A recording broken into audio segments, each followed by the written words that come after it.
et inimesed, kui te nüüd praegu hetkel olete sellises ajas, perioodis, kus te olete töö kaotanud, kus te olete pidanud firma sulgema, kus teil on finantsiliselt raske, kus te olete raha kaotanud, kus teil on väikesed sissetulekud, suured väljaminekud või pole üldse sissetulekut, olete sunnitud otsaga kuidagi ära majandama, siis kindlasti ma soovitan võimalikult kulusid kärpida. Et kui inimesed ütlevad, kust ma saan neid kulusid kärpida, siis saab. Et saab küll, vaadake tegelikult oma väljaminekud üle ja sissetulekud. Vaadake, kas te olete miinuses või olete plussis või olete nullis. Et ma mäletan, ma tegin selle 2014-2015 tegin mina, ma ei tea, mingi sisemise juhatuse ajendil, tegin oma kulude analüüsi. Käisin oma kulud ja tulud üle ja vahetasin erinevaid pakette alates internetist, telefonist, teenusepakkujatest ja lõppkokkuvõttes oli see, et ma säästsin 200 eurot. Päriselt säästsin 200 eurot, ma mäletan. Ja 2 aastat hiljem ma kukkusin kokku ja olin pool aastat töölt eemal. Et praegu on täpselt samasugune ja veel hullem periood,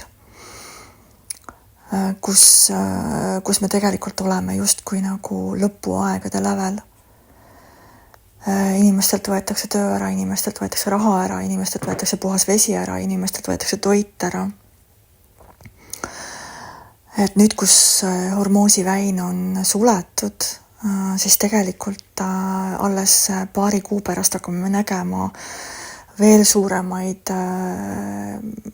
pagulasi erinevatesse riikidesse sisenemas, sest et ei ole enam toitu, ei ole vett, ei ole võimalik kasutada mingeid teenuseid, ei ole võimalik kasutada kütust, õli, naftat, bensiini ja ei ole sissetulekuid inimestel. Et ei ole toitu ja vett ja ei ole sissetulekuid, siis on inimene sunnitud võitlema ja inimene hakkab võitlema tegelikult kõige esmalt ikkagi oma füüsilise keha pärast, oma vajaduste rahuldamise pärast, oma näljatunde leevendamiseks, oma janu leevendamiseks, oma puuduste leevendamiseks. Ehk siis, mida ma tahan öelda, on see, et vaadake oma kulud üle, kärpige, loobuge, lihtsalt loobuge mingitest asjadest. Ma olen teinud siin nädala katsetusi ja olen saanud tegelikult ka 4 euroga või valeta 4 eurot 90 senti. Ma mäletan, oli ühe nädala väljaminek, kus ma siis ostsin, mäletan Maximast ostsin mingi peaaegu 1 euro 19 senti kananamaksa. Ostsin paar pakki ja siis kanamuna ja siis sõin neid sääste, mis mul kodus kappides oli.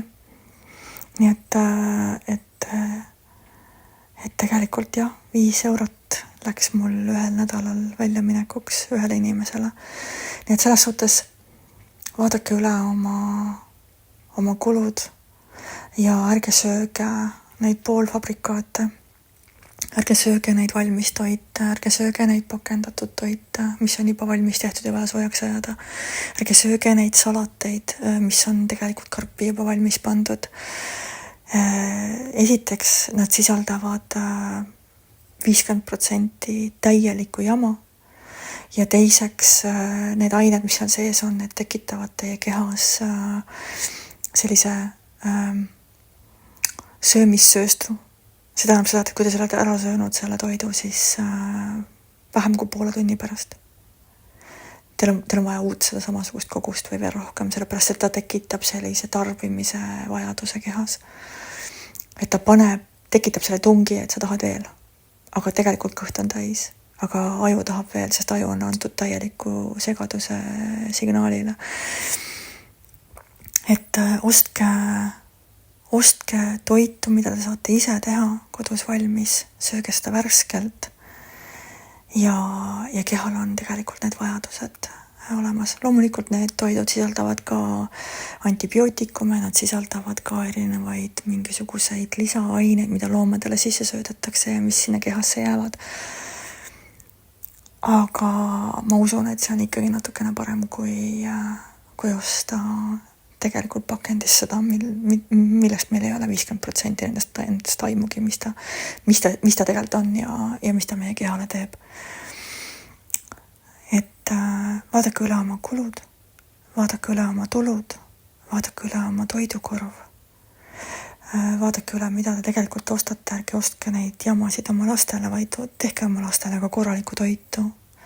Neil on kõht täis ja nad ei vaja järgmist toitu juba mingi, ma ei tea, mitme tunni pärast ei vaja nad ennem uut toitu, söövad saia ära, nad tahavad 5 minuti pärast uut saia saada, et vaadake oma elu üle, sest me oleme sisenemas väga rasketesse aegadesse.